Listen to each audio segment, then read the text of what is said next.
Hello guys, nagkamulitsing akong dagway. Alam niyo ba, galing ako nagplow ng ground guys. As in, binungkal ko siya pero grabe guys, nung nakita ko sobrang dami talagang mga weeds.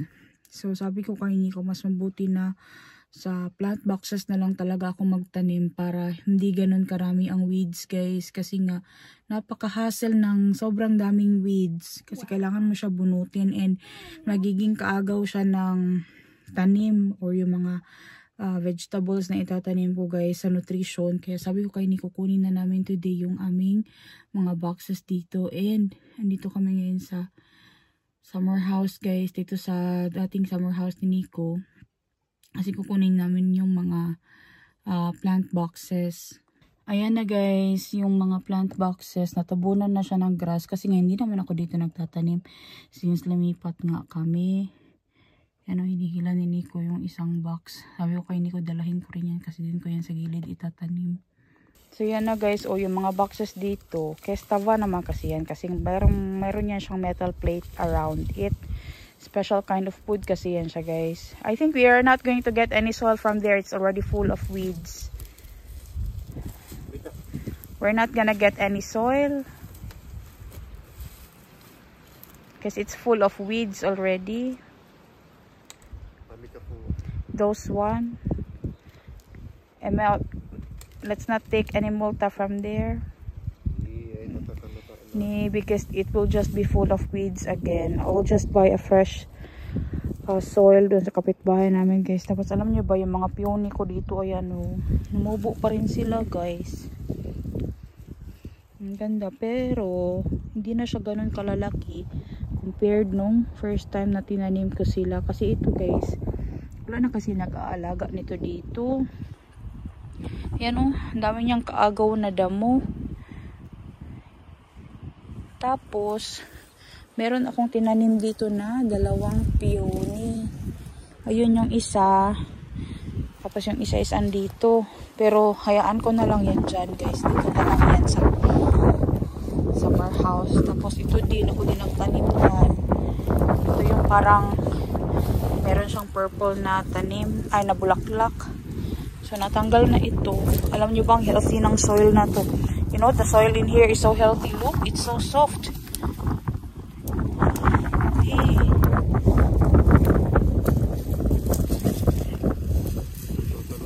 Grabe ka supportive akong bana guys para sa akong planting. Oh, siya din man makabenefit kay patatas man ang itanim.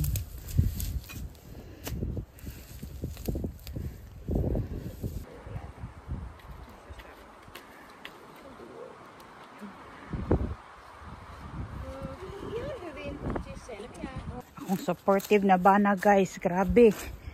Effort kung effort. Daddy, Heidi told me something. They planted here kirsikapu because Taro's baby horse is buried here. Yeah.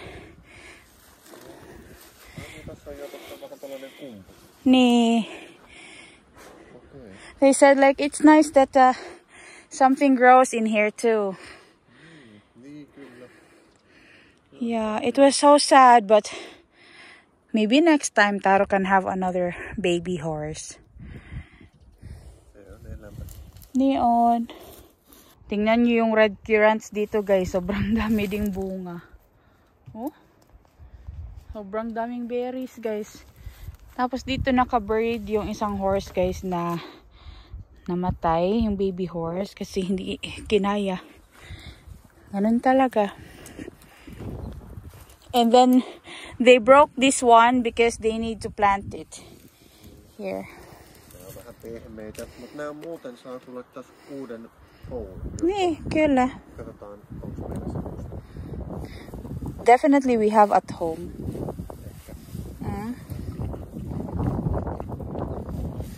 See, my husband is very supportive guys. Yung sides lang ang nasira na kasi matagal na yan. Pero yung color white niya, hindi pa guys. Kasi meron kasi yan siyang parang metal plate na sa side niya ba. Thank you, Daddy. Mä en tiedä, What? Tokmannilta tai Lammilta, niin voisi ostaa sellainen semmoinen tanko. Yeah. Tähän väliin. I think we have put in one of the boxes, tanko. Kahdessa on, niin ne Joo. ei pääse leviämään. Okay. Ja sitten muuta. No niin. Let's get that one then in Tokman. Ito nyo dito guys. Puno talaga siya ng weeds. Ganyan kasi ang weeds dito guys.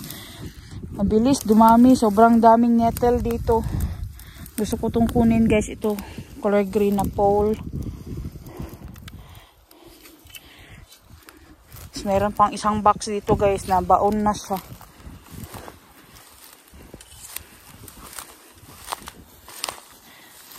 Guyod sa akong mister oh.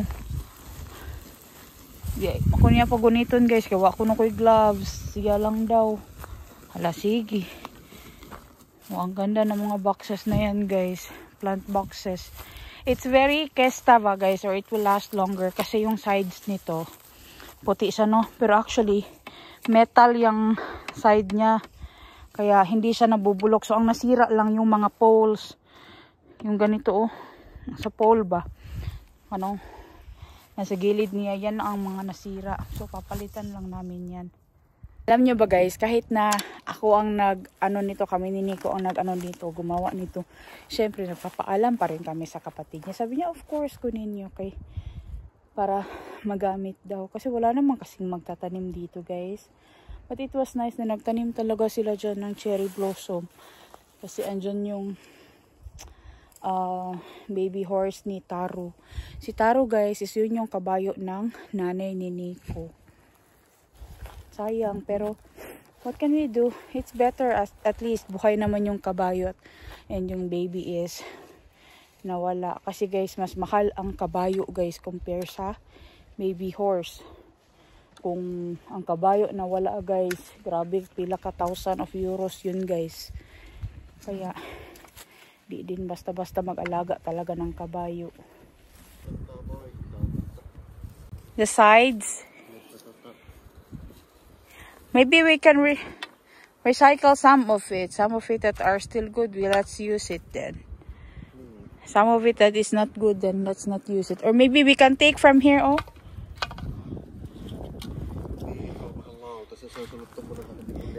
Okay, where do we get it then? I think there is at home.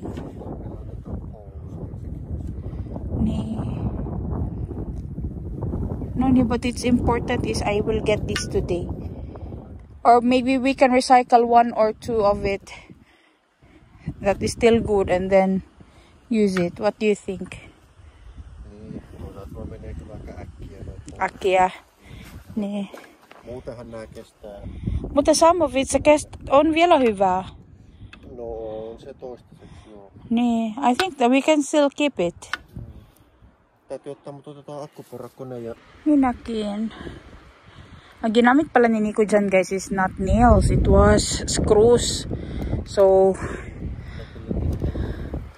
like dismantle easily.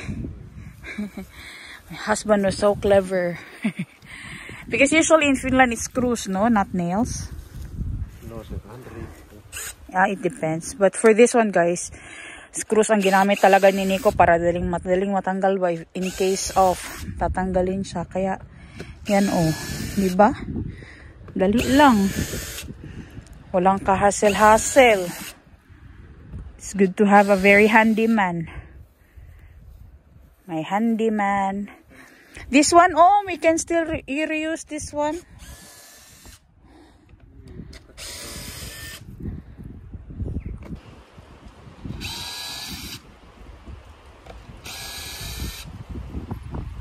So windy today. Of course guys, yung mga screws i-save natin yan. Kaya gamitin pa natin yan pag assemble natin ulit doon sa bahay.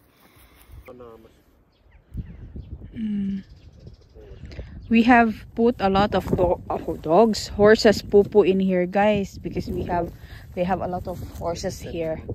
This is and working here too. Yeah. When you do it, niin ehkä sellainen, että sitä voi ajaa like a lawnmower or something, niin se on helppo pitää puhtana. Koska muuten, kun tää kasvaa, sitten when they make a seed, They spread the seed there in the box. Neon. So someone like that.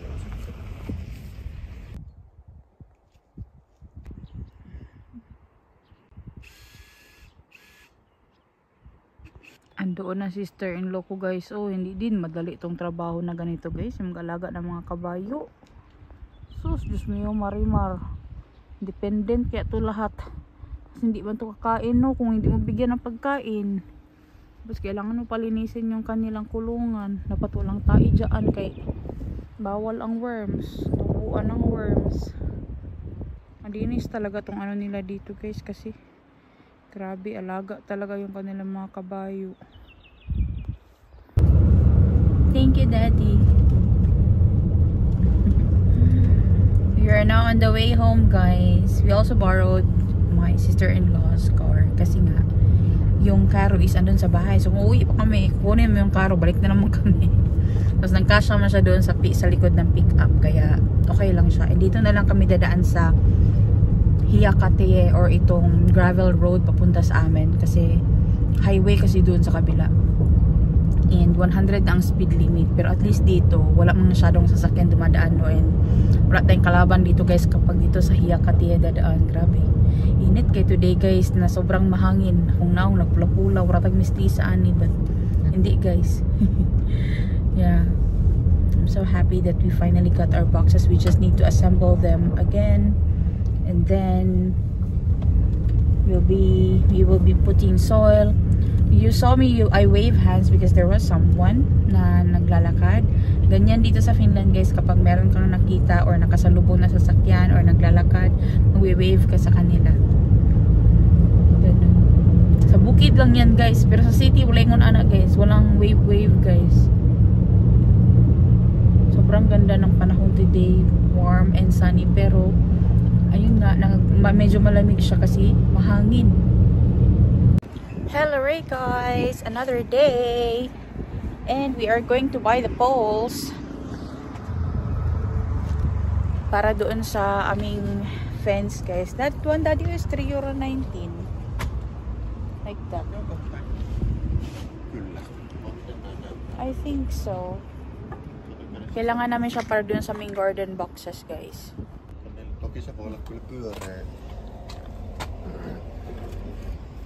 That is aitava. I also need this to put like this for the vadelma or for the raspberries. Niin juu, mutta ei ne vielä ole. Ei vielä. Kasvaa. Mutta näitäkin mun mielestä voi käyttää silleen. How much is that? There's one too in the bottom. Of course guys, yung mga ganito no, binibili din yan. Sabi ni Nico, mas maganda na yung bumili daw kami para this one no is it's much longer.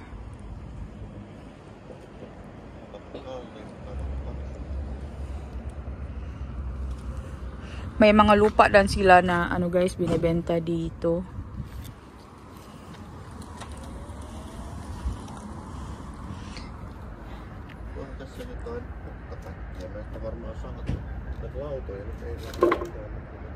Maybe that one is like a reject.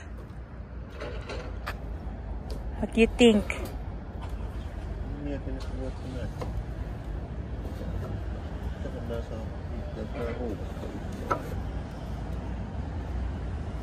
I think that is a reject, Daddy. I think that is reject. Se on Haviki. Kusutan sieltä sisällä ehkä. Let's ask inside. Nee. Guys, we are lucky. Kasi yung mga kahoy na pala nandoon. Tatapon na yun. Haviki, that's also Haviki. Haviki, guys, means waste. It can be food, clothes, anything. Or any goods. So ito, ano na yun guys? Ibabasura nila yan. Kaya pwede daw tayo kumuha ng libre. Sa Ota. Nagtanong kami doon sa loob. We're supposed to buy, but now we got something free. It's good.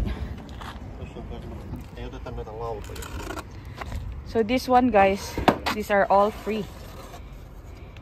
Kasi then when we separate this, Yeah. then basta tulan mo. Yan, Osti. Di ba, nakalibre pa tayo talaga, guys. Amazing. Oh, di ba, guys? Nakalibre tayo. Amazing. Yes.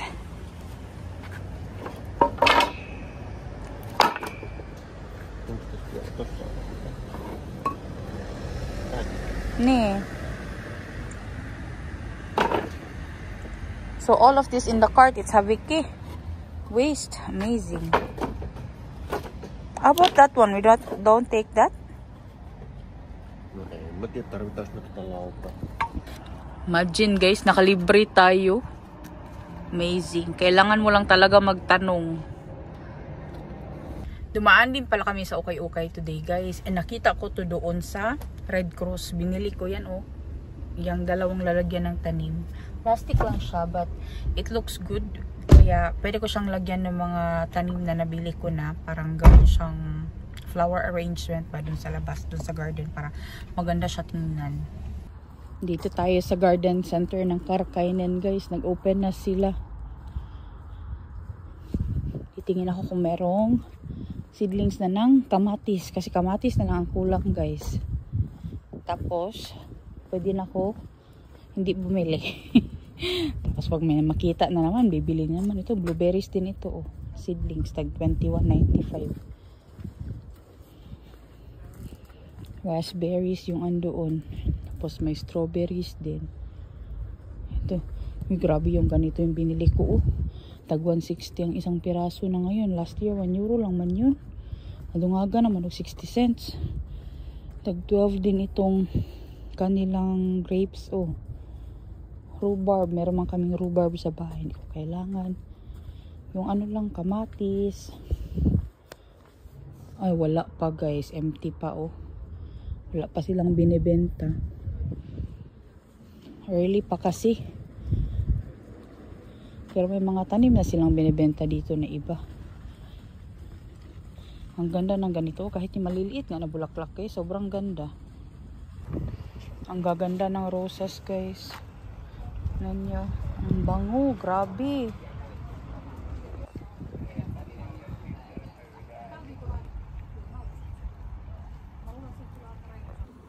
May cherry blossoms din sila guys. So sobrang mahal. Merong Japanese na cherry blossoms. Tsaka yung dark pink siya. Ang gaganda ng mga dahlia guys. Meron akong dahlia sa bahay. Hindi ko na kailangan bumili. Itatanim ko na lang yun. Ang gaganda. Tingnan nyo oh. Lalaki ng bulaklak. Ito pa oh. Maganda din ito sa garden.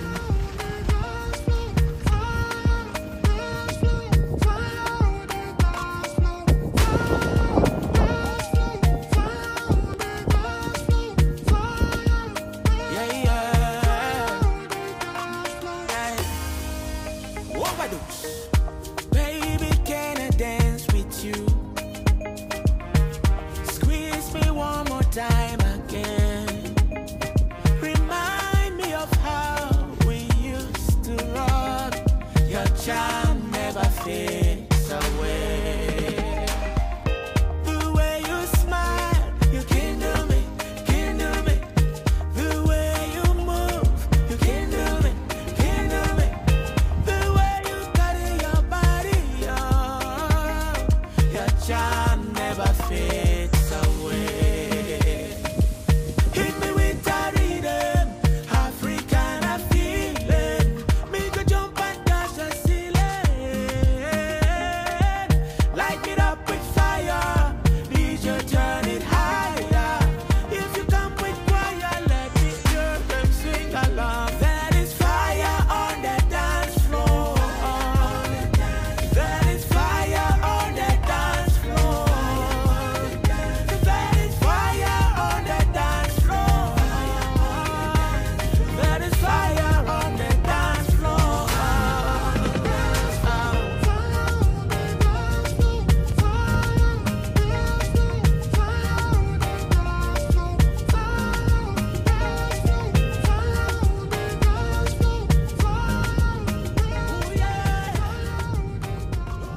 Sobrang init guys. It's nice weather today.